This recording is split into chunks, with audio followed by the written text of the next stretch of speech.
Hey guys, welcome to Tiana Talk Sports. We have Chris here, which is amazing sports bettor. He's going to educate us today on all things sports betting and educate me too because I'm new to the game, so I'm excited to learn more and dive deep into it. So Chris, you want to introduce yourself a little bit and tell them what you do? So I'm Chris. I'm from Goat Sports. So we do money line betting. We also do player props. So I have won in the last 3 months, I've won a little bit over $700,000 just on player props alone. So crazy. Yeah, it feels crazy. A lot of research goes into it, which is good. Happy to answer any questions that you might have. Yeah. I know it's like, you ton of probably questions. see everything everywhere, so happy to answer anything. Yeah, so how did you get into sports betting? What made you take that route? Did you place a bet and it just did so good that you're like, gotta keep going, Yeah. or? Definitely not. So I used to trade stocks before I was sports betting, and I took a job at a company and we couldn't trade stocks anymore because it would have been insider trading. Okay. And I was like, okay, how do I make the same money that I was making daily? I think the difference between me and a lot of sports bettors is I don't look at it as gambling. I try to look at it with an investment strategy. Same way that people would risk money on maybe if they're investing in a house or trying remodeling a house or even in the stock market. That's kind of how I've always looked at it. And it's designed. So sometimes if we put out a pick, $100 to $1,000, that's going to get people to buy, which is not always the best entry into it. I tell people, yes, if you can take $5 to $500, that's wonderful, but that is not likely. The reason why there's so many factors that have to happen for that to happen. So speaking of that, what makes sports betting more intriguing to do long term than just regular fast bets? I like to look at my money go up steadily because I'm not a hit once and get out. I think the best thing that you can do is start small. So if you're starting with $100, in my head, if you can't take $100 to $1,000, what makes you think you can take $10,000 to $100? And some people bet everything. Yeah. So number one thing I will tell you is we call it bankroll management, but basically what I do is if I have $1,000 to bet with, I'm only betting $200 that day. Okay. And the reason why is because it's going to take me 5 losing days to lose all my money versus the person who has 1,000 and bets 1,000 and bets it all at once. Yeah. It's like going to the casino, putting 1,000 on red, and then being like, oh wait, I don't have anything to play with after. You're also out of the money and out of the fun. Whereas I look at it professionally, people are how are you a professional sports bettor? It's the money that I make is professional. Yeah. However, what I also look at is casual bettor, right? So say you're a casual bettor, which you are at this point, right? I'm casual. Yeah. I'm casual right now. $1, $5, $10, $100, even $1,000, right? A lot of people are doing it because they watch the game, we get all these ads, and it's fun to watch. I will say, it's so much more exciting to watch when you have money on something. Even in the Super Bowl, I have money on Saquon to score whatever, and then he doesn't, and I'm like, oh. Also, think about, that's a really good bet that you just talked about, because how many people had money on Saquon to score a touchdown because it was it's bound to happen. Yeah. And so a lot of what we do is when I'm studying, I look at, okay, what does the public think is going to happen all the time? Everyone's like, there's no way Saquon doesn't score a touchdown in the Super Bowl. He doesn't score, right? Yeah. He didn't score a touchdown. He didn't go over his yards. And even the people who picked the Chiefs, I'll be honest, I picked the Chiefs to win and I lost. However, it was the most obvious thing to do to put, so I was like, it feels easy, but I knew Saquon was under, so, and I get tripped up too. And so I think the biggest message that I have is there's no perfect strategy to sports betting. Okay. Most people who sports bet on their own win between probably 5 and 15% of the time. My group at Goat Sports, we win between 62 and 65% of the time. So you're above average of wins. Absolutely. And say for example on the Hard Rock app, I see a lot of times when I go to place a bet, they make certain bets for people and it'll be 10,000 people placed on this. Yeah. But then I'll click and look at the numbers and I'm like, that doesn't really make sense. The math doesn't match, right? The money line or the over under, I'm like, why are so many people betting this? And then it'll be a parlay and 3 of it makes sense, but 1 of it doesn't.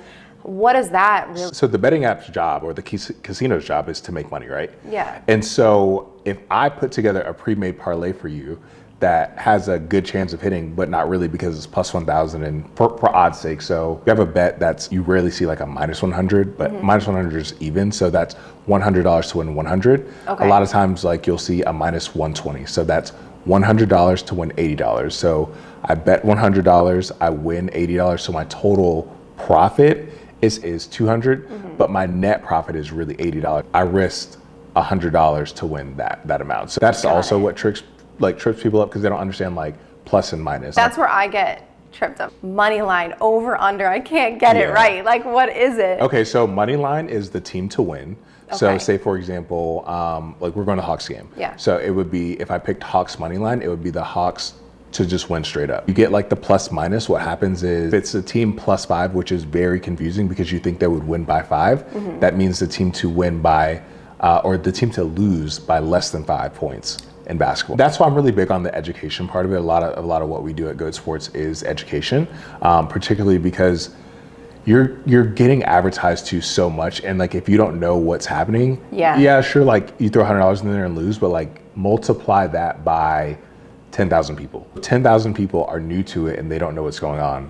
What's going to happen? The app's going to make money. So where do you place all your bets on? So a couple places. Hard Rock is good. DraftKings is good. FanDuel is good. In Atlanta or Georgia where I live, sports betting is technically illegal, so we do a lot of daily fantasy.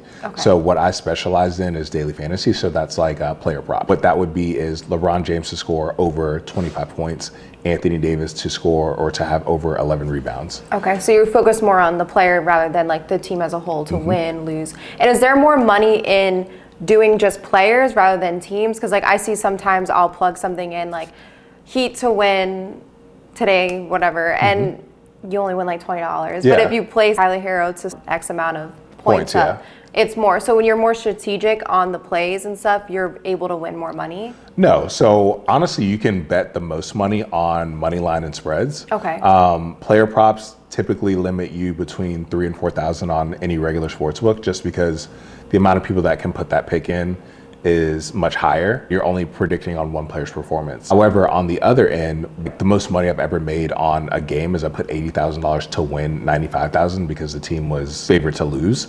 And that was like one bet. And like, so when they're like doubted kind of, you're able to make you're able to make more money because it's simply the team that's favored to win, you'll win less money. So cool to hear how successful you've been through, because it is very educational. You have to know, like do your homework every single game, every single play. So like our group, we joke, we'll say like, oh, we're in the lab, and people are like, what are you talking about? And a lot of it is like we stay up to 3, 4 a.m. like looking at all these things, particularly because sometimes you can catch early. So things that we look at is called line movement. So what happens is, say a team is originally favorite to win, so it's like -120, and throughout the night, based on stats that are coming out, data that's coming in, you can see the line move. And what that means is like, maybe that line goes from -120 to -140. So now they're saying that the Hawks have a better chance to win, so they're paying out less.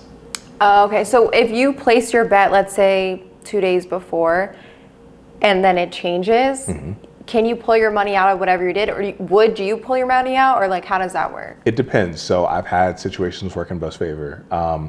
Most of the time you can pull your money out on the day of, but it's called a cash out. And there's 2 cash outs. So the first cash out is just before the game even starts. Sometimes they'll let you, if you put in $1,000, you can just pull out $1,000. That's one part of it. The other part is, or that's 1A. 1B is, say you put in 1,000 and you don't like the pick before the game, but now it's gone down to like 940, 930. You can save yourself $70. You can basically lose $70 and cash that pick out and put the money somewhere else. Or in-game cash outs. In-game cash out is, say, pick the Hawks to win. If the Hawks are winning, we can cash that pick out early. Like while the game is happening? While the game is happening. There are cases that you can do that. Like who determines those numbers? Like how it changes? Yeah, like, what is that? Like who does there's an that? algorithm. Each sportsbook has a team of data analysts, and they create what we call the lines. Do you think that players look at that and see that?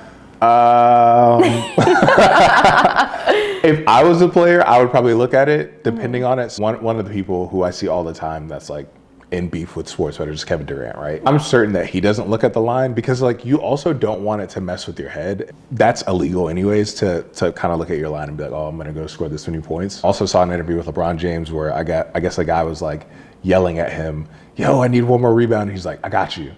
What? Yeah, so we're sitting behind the bench tonight, and Trae Young has lost me the most money of anyone ever. So I need you to yell at him and like. Okay, I'll yell at him and be like, go do your points. Yeah, please. This is also my first basketball game I'll ever be going to. So I'm very excited. I'm not very educated on basketball. Short, so I never played that growing up. I played everything else. So I'm excited to learn more about that sport and also just the betting side of it, because I started betting, the season started now, I started betting. And I was very confused because I'm like, wait, None of this makes sense. all of this is changing last minute. I learned about teasers recently. Yes. And are those like, you think those are beneficial for a person like starting betting? Absolutely, because you can bet way less money and kind of be wrong more. So for example, if you have the Heat, the Lakers, and the Knicks in a teaser, and say it's the teaser 7, that means that all the teams have to win or lose in that range, which makes it a little bit easier. I would say teasers are a little bit safer than parlays. Because parlays, you have to get every single part of it right. Whereas even with the teaser, you do have to get it right, but it's the spread of it, which means like the amount of points to win by is much greater. Someone's like a beginner in the sports betting world, you would say definitely do some teasers to start, or? A little bit difficult to understand. I guess like from your perspective, what made you do teasers? Like how did you find success with it? So I didn't find success, I lost my bet. But I bet 3 teams and I was like, oh, I'm gonna pick these in a parlay. And then my brother was like, you should tease it, you have better odds of winning. And I teased it and I lost. And every time my brother tells me to bet something, I lose. So I'm gonna start doing the opposite of what he tells me because I'm like, is this on purpose or what are you doing? It's trial by fire. So. Yeah, it's so fun to watch the game so much more when you are betting. And it's just an excitement. When you watch, do you have a new, do you want to watch all of them or do you not watch anything and just like? I'll be honest, I don't really watch the games. Okay. Like I'm kind of, like I'll look at like the ESPN app to just see what's going on. Like I'll updates? CBS, I like check if I'm doing like player props on chalkboard, like I will look at that throughout the day. The difference between me and a lot of people, once I bet, I parted ways with that money. I feel like that's smarter. You're like less anxious about like what you're betting. You just. But there are some times where I can't help but watch. If I know I'm one player away from a big like parlay, like the other day I won $10,000 from I think 200. And I was watching that game like a hawk. There was nothing that I could do about it. You can't go tell them, like, go get the point. Unless I go to the game. Hey, I need you. And then they might do the opposite. That's true. I had a parlay during NFL. I bet 5 and I could win 1,700. Oh my goodness. And I hit every single one except one. And I was like, I hate that player now. I was Who was it? It was either Stephon Diggs or Saquon Barkley. It was one of them. And then after that, I was like, I don't like you. Like, I'm never rooting for you and your team. So either you guys owe her an interview, Saquon or Stephon, whoever it was. Yes. Come sit in the chair, talk about why you lost. We need to understand why. Why you did. But I was excited watching it. When I lost, I was like, damn. But I was also like, I get excited for the players too, because I'm sure some of them do look, maybe a family member bet something or something. And it's also cool to see them break records too, because a lot of the things are like yards or like certain points. So I also think it's cool in that aspect as a player aspect, and also obviously betting to win money. On that, one of my favorite things to bet on is week 18 of NFL, or the last week of the season, because all of them have contract incentives. Yes. So they're like, all right, I need to make money. And it's like, I make money, you make money, we make money together. That's true. That's probably like the best time to really like gamble your especially on players. Like I would say if they're in a contract year, have an incentive. That's one of the things people ask too. Hey, how do you know? So for example, if I know it's a player's birthday and they didn't play that, and the team didn't play that night, and they play the next game, I'm always going to take his under, because I feel he went out and he had fun. That's true. So. Yeah. Like when they play at home versus away, like, you know, they have more time to do what they want than rather when they're flying and they have to be like more locked in. Absolutely. And certain places, so New Orleans, Miami, unders, because it's just and if they're coming off a back-to-back. Okay, so I want to know a little bit more about your chat and what you do, how people can be a part of it. Yeah, absolutely. We have one of the largest chats in the nation. We have a little bit over 6,000 members that pay us every month. They wouldn't pay us if we didn't win. Vic, he started the chat. It's called Goat Sports Bets. So we specialize, like I said, in money lines, do a lot of parlays, things like that. I would say our best sport is probably baseball, which most people hate. Vic has developed this algorithm, and he does it really well. So people can sign up, like, is it a paid subscription? Absolutely. How does it work? It's a paid subscription. So our weekly is $40 a week. Our month is $125 a month. We also, like I said, offer education. That's something that I think we're the most proud of. We do free trainings every Thursday. So if you're completely new to sports betting, you can come in. We give you a free training as part of your membership. I think the biggest thing too is like, the community aspect of it. We give away a lot of tickets, do a lot of events like that, because coming out of a post-COVID world, I think the biggest thing for us was to be able to connect with people. As much as they love being in our Telegram group, really enjoy being in person. So they can meet everyone there and like interact better. Yeah. And what's the success rate for each person that's been in your, does it matter if like the more money you spend, like, well, obviously, like you, like what's the... So I think it's important to look at it in a couple ways. You could come in on a bad day. I think a lot of sports bettors say that we never lose. That's not true at all. We do lose. So say, for example, you come in on a Monday and we're losing 2 days in a row. You're not going to be super happy with that. One thing we take pride in, and I learned this from my business partner, Vic, is that the job is not done when the customer makes the purchase. The job is done when the customer is satisfied. Okay. So maybe it's teaching them a little bit, more about how to put in bets, or maybe it's us being more diligent about the way that we put out bets or studying things like that. I think that's like vitally important. Is there a specific podcast you watch or like news outlet you get a lot of your information from, you think that is really beneficial for a person that's new to like read into? So with NBA, the best thing that you can do, especially before betting, is wait till 4 p.m. to put in your picks, because that's when all of the injury reports come out, or we call it like the news dump. So at 4 p.m., everyone that's either playing or not playing is going to be announced at that point. Unless you have like a very late game scratch, which is, the NBA doesn't like that to happen because it throws off things. But I would say waiting until 4 p.m. to really lock in your bets, because say, for example, the other day, Victor Wembanyama was announced out before the game started. I'm certain that a lot of people took the Spurs because they were thinking that he was going to play. Yeah. And now he's out for the season, and your bet's locked in. And one thing you asked about earlier is, can you cash out? Sportsbooks are probably going to give you a much lower cash out because they know, hey, you're a lot of people did that. That makes sense. Thank you, Chris, for sitting down with me today in Tiana Talk Sports and educating me and everyone else watching. I know it's going to be really beneficial. And do you want to shout out your brand, like where they can sign up and do the sports betting with you and learn as much as you've learned and have had success? Absolutely. So one, thank you for having me.